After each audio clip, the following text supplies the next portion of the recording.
નમસ્કાર ખેડૂત મિત્રો, હું કાવેરી સીડ્સમાં ચિંતનભાઈ પટેલ અને આણંદ ખેડામાં rough and tough variety Kaveri hybrid 468 અને આજે પ્લોટ જોવા આવ્યા છે. તો આજે એ ખેડૂત છે, એમને પૂછીએ આપણે કે એમનું નામ પૂછીએ, કેટલા વીઘા વાવેતર કર્યું છે, કેટલા વર્ષથી કરે છે અને એમને પ્રોડક્શન કેટલું મળે છે એ પણ પૂછીએ. બરાબર, પહેલાં પહેલું તમારું નામ જણાવો. મારું નામ ભરતભાઈ નટુભાઈ તળપડિયા. ગામ કયું? મોગરોલી. ગામ મંગરોલી. બરાબર છે.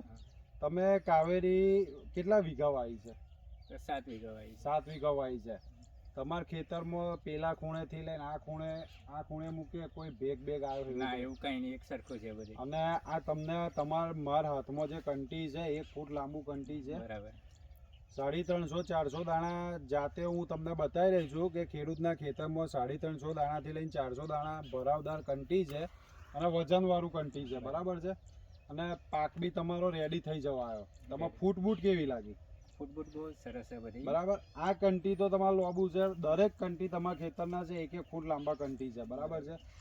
તમે બીજા ખેડૂતના મગરોલી આજુબાજુ હાજરપુરા છે, બરાબર છે, મેઘવા છે, સુરાસામર, ચલાલી, આ બધા ખેડૂતોને શું કહેશો કે કાવેરી દોગા કરાય કે ના કરાય? કરાય. બધા ખેડૂતને ભલામણ એ જ છે કે આ જ વેરાયટી કરાય એમ. બરાબર છે. તમારે પાકી તો લગીન મસ્ત એક ધારી છે. બરાબર છે. અને દાણો શેક લગીન ભરાઈ ગયો છે. બરાબર છે.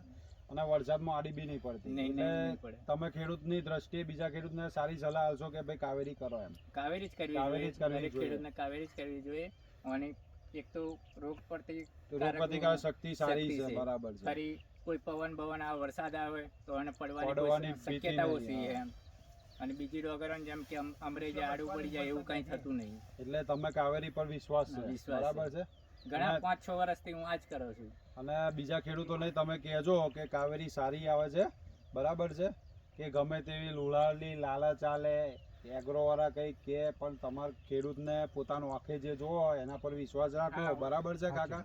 એ પોતાનું આંખે જોઈએ, પ્રોડક્શન કાઢીને આટલી કંટી સારી હોય, ગ્રોથ સારો હોય તો એના ઉપર આપણે વિશ્વાસ રાખવાનો ભાઈ. બરાબર છે. વિશ્વાસ છે. એટલે તમે કાવેરી કરજો અને બીજા ખેડૂતને તમારા હગાવાલા એમને કરાવજો ભાઈ. બરાબર છે.